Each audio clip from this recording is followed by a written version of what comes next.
you've ever thought, why did this make my hair incredible and now it's just average? That's not in your head. And it's not because your hair suddenly got used to it. What you're feeling is contrast. The first time you use a treatment, your hair is clean and raw. Anything smooth in it feels dramatic. After that, you're not transforming it anymore. You're maintaining. I'm a chemistry graduate and a finance director. So when something feels amazing once and then slowly fades, I don't assume magic. I assume mechanics and a business model. And hair treatments are a perfect example of something that works, but not in the way that we've been taught to think about it. Because what usually happens next is that you start second guessing yourself. Did I use it enough? Do I need more protein? More moisture? Is it damaged again already? So you tweak the routine. Another mask, maybe a bond builder, maybe that intensive repair serum everybody's raving about. And suddenly your bathroom looks like a hairdresser's back room. It's not just clutter. It's 30 quid here, 45 quid there, or maybe a 200 quid smoothing treatment. Because this time it'll last. And underneath all of it is that quiet thought. Why does nothing ever stay good? We're not stupid. We're reacting logically to a very real experience. So here's the framework that we've all absorbed.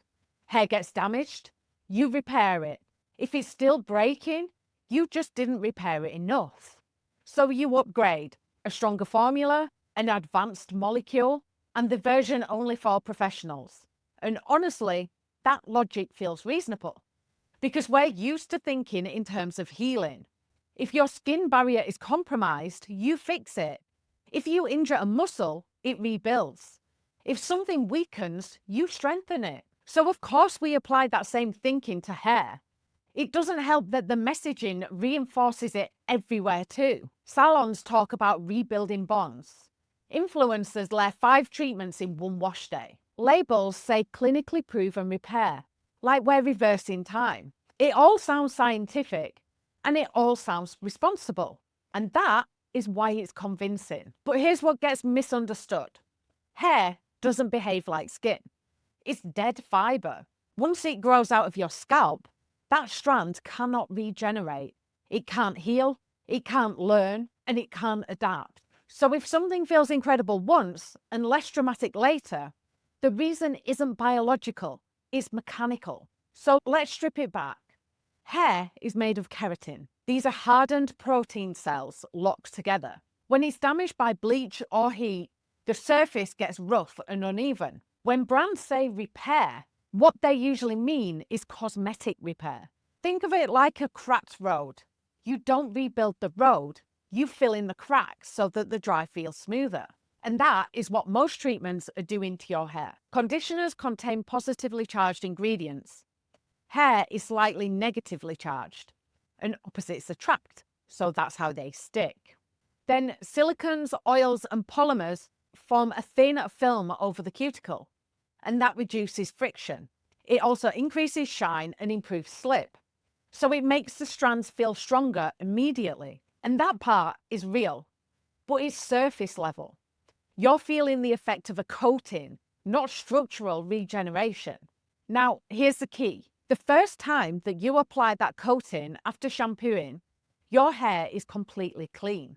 It has no film, no buildup, and no residue. So the contrast is dramatic. It's like the first coat of paint on scratched wood. The difference feels huge. But after that first use, your hair already has a smoothing layer on it. You're not transforming it anymore. You're maintaining. And at that point, you have basically hit equilibrium. Once the surface is mostly filled, there's nothing dramatic left to add. It didn't stop working, it plateaued. And a plateau feels like decline, even when nothing is actually getting worse. Now, sometimes it doesn't just plateau, it feels worse. And there are 2 main reasons for this. The first one is saturation. Every conditioner leaves some level of deposit. That's how they function. If you keep layering without adjusting, fine hair gets weighed down. There's too much protein or heavy film, can make hair feel stiff or limp. And that isn't damage, it's excess load. So yes, hydrolyzed proteins can deposit on the surface, and in some cases partially penetrate under lab conditions. But once you've filled the gaps, more doesn't double the benefit. After a point, it just sits there. And more isn't more. It's just more. The second reason is that there's no reset. That first wash high wasn't just the treatment, it was a clean base. Every proper shampoo partially resets the surface. If your cleanser is very gentle, or you never clarify, you're layering film on top of film. So when the dramatic effect fades, you think it's stopped working. But often, what's actually happened is that you've stopped reset it. Changed the base and the contrast comes back. Not because the product has regained power, but because the canvas has changed. And this is where the money comes in. If you interpret the equilibrium as failure, you upgrade. You interpret saturation as damage, you escalate. A stronger formula, more advanced molecule, the professional-only version. And that is a very effective repeat purchase model. A bottle that costs a few pounds to formulate can retail for 30 or 40. That gap isn't chemistry, it's branding, distribution, and margin. So if a product is designed to feel dramatic at first and then quietly plateau, that's not an accident. That's a repeat purchase cycle. But the bigger cost isn't the money, it's what it does to you. You start thinking your hair is the problem, that it's fragile, difficult, high maintenance, or never quite fixed, when actually nothing is wrong with it.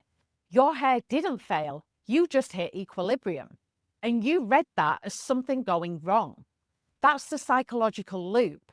So what actually matters? Because it's not escalation. Your hair doesn't need constant upgrading. It needs balance. A clean base, a formula that suits your hair, not just what's trending, and occasionally a proper reset. That's it. You're not meant to feel that dramatic first wash high every time. That wasn't magic, that was contrast. If you've rotated through 5 treatments trying to get that first wash feeling back, you're not gullible. It really did feel better. You just misread what was happening. Your hair didn't adapt. It didn't reject the product. It didn't become resistant. It just got coated. And that means that you don't need to panic. You don't need to escalate. And you don't need to keep fixing something that isn't broken. Step back for a second. Hair care makes its money on transformation. Before and afters. Revolutionary claims. The sense that you're always one product away from better. Maintenance isn't dramatic. And dramatic is the part that sells. So the system rewards that first coat, not the steady state. Maybe the goal isn't chasing that first wash hair. Maybe it's understanding what your hair is actually doing, so you can stop chasing altogether.